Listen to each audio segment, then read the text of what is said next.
Hi there, Steve here. I'm going to start up my audio recording setup. Steve Kaufman here, and what I'm going to do for the next little while is that I'm going to record my videos, and I'm also going to record them as podcasts, and I'm going to provide transcripts. And this will make it possible for people who want to use these for language learning to do so. And I'm going to talk about two types of subjects. I'm going to either talk about language learning or I'm going to talk about other, call them interesting, topical, controversial subjects, which I hope will be interesting for people to listen to. Because in language learning, if the subject is interesting, you're more likely to learn. And certainly that has been my experience with my Russian studies ever since I discovered Echo Moskvy. I have just been fascinated by the range of interviews and even commentary, daily commentary, monologues that the various journalists on Echo Moskvy have provided me with. Now, I am not a mini multitasking Echo Moskvy, but I'm going to try to somehow do what they do, and I'm going to provide video as well, even though I personally don't believe that video is all that helpful in language learning. But I asked the question here at my blog, The Linguist on Language, and I would say a majority of people who answered said they like video. Now, video as in a movie with action and people talking to each other is a lot more fun than looking at some old coot deliver a monologue. But since I can't provide drama here, all I can provide is me talking in a video, and I will also provide the audio as a separate file and the transcripts. Now, what am I going to talk about? Let's talk about a few things here. First of all, I want to stay on the subject of political correctness because it does relate to how we use language. And I made the point that I think we should be free to express ourselves freely without being constrained by sort of new techniques of dialoguing, making sure we're nice to people, because all of that is hypocrisy. And whenever I have come across people who try to tell me how I should be more considerate and not try to impose my views, and they are the most intolerant of anybody's views that don't conform to theirs. So I will consider that to be just an attempt to squash other people's points of view. Now I want to talk a bit about something that came up on Echo Moskvy, which is this very fascinating radio station in Russia that is available online and where you can download both sound files and text files, which I import, of course, into LingQ. And it seems that in Russia, a minister, and apparently a very highly respected minister of the government there, has proposed a piece of legislation that would make it a crime, a criminal offense in Russia, to deny that the Soviet Union won what is known in Russia as the Great Patriotic War. They don't refer to it as the Second World War. It's known as the Great Patriotic War. And of course, it is true that the Soviet Union suffered greater casualties than any other of the Allies. It is also true that the Soviet Union probably was instrumental, if not decisive, in defeating Hitler, because Hitler committed more troops into the Soviet Union than anywhere else.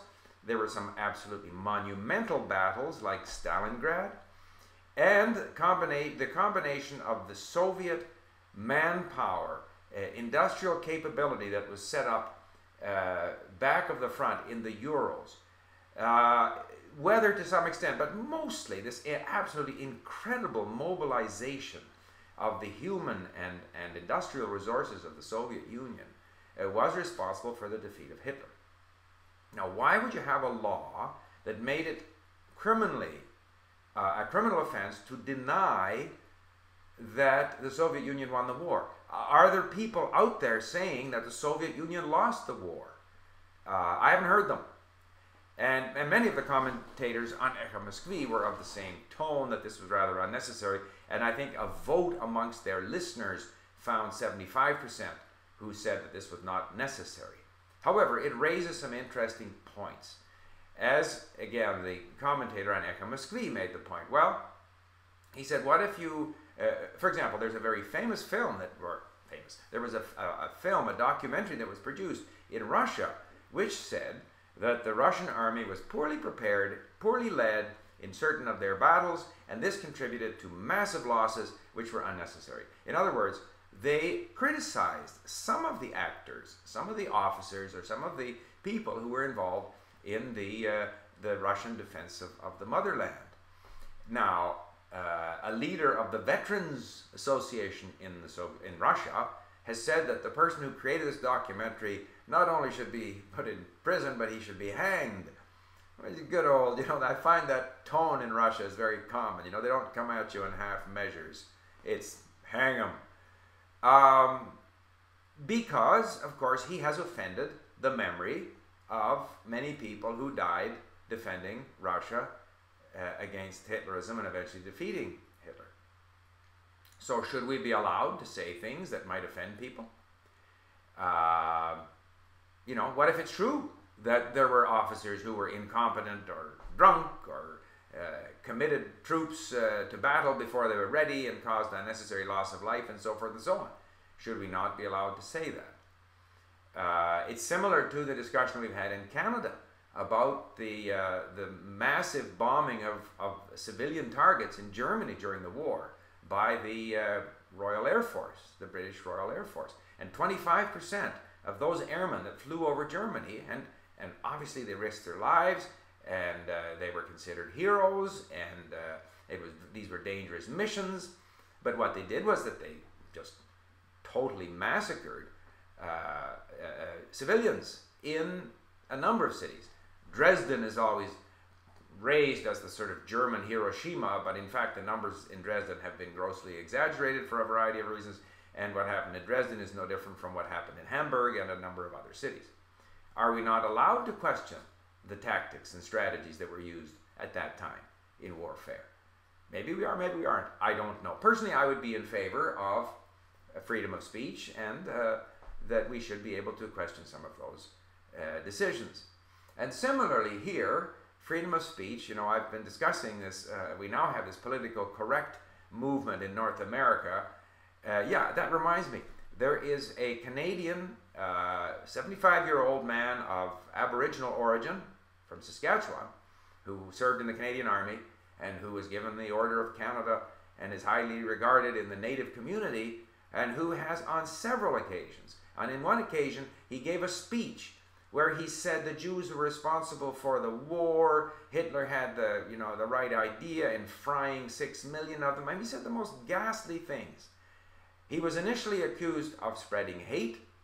Then, just recently, a judge acquitted him of these crimes.